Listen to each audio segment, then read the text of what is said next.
সকলকে জানাই প্রজাতন্ত্র দিবসের শুভেচ্ছা ও অভিনন্দন।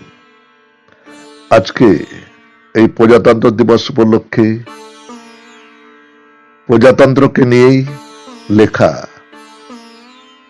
আমার একটি কবিতা ভাবাচ্ছে, পাঠ করছি। প্রতি বছরই প্রজাতন্ত্র দিবস আসে, পাড়ায় পাড়ায়, স্কুলে স্কুলে, সর্বত্রই জাতীয় পতাকা উত্তোলন হয়। শুনি কত জ্ঞানগর্ভ ভাষণ, খুব ভালো লাগে। কেমন যেন স্বাধীন স্বাধীন মনে হয়। আহ, কি সুন্দর কথা! প্রজাদের দ্বারা প্রজাদের নিয়ন্ত্রিত সরকার। কিন্তু বাস্তব বড় কঠিন। কোথায় সেই কথার সারবত্তা? দেখি তো ভিন্ন রূপ, দেখি তো সংখ্যাধিক্যের আধিপত্য, দেখি তো দেশের জাতীয় দলগুলি তাদের ক্ষমতা প্রতিষ্ঠা করতে কি নির্লজ্জভাবে প্রজাতন্ত্র লঙ্ঘন করে চলেছেন। তা না হলে প্রজাতন্ত্রের মূল স্তম্ভ ধর্মনিরপেক্ষতা আজ বিপন্ন।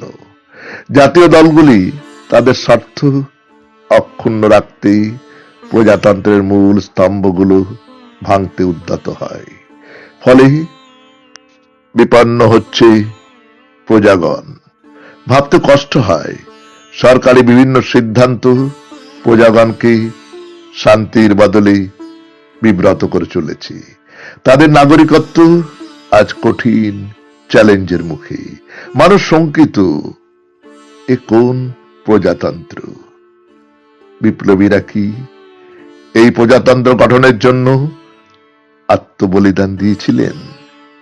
দূর থেকে নেতাজি, গান্ধীজি, ক্ষুদিরাম, ভগৎ সিং তারা এসব দেখছেন আর কষ্ট পাচ্ছেন। মানুষের মধ্যে জমা হচ্ছে ক্ষোভ। এই ক্ষোভ জমা হতে হতে হয়তো একদিন বিস্ফোরণ ঘটবে, আসবে এক নতুন ভোর। সেদিন সব মিলেমিশে হবে একাকার। জয় হিন্দ। নমস্কার।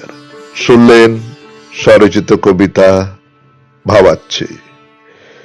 কলমে ও কণ্ঠে সুরজিৎ দাস, সেতারে ধ্রুব বাগচি।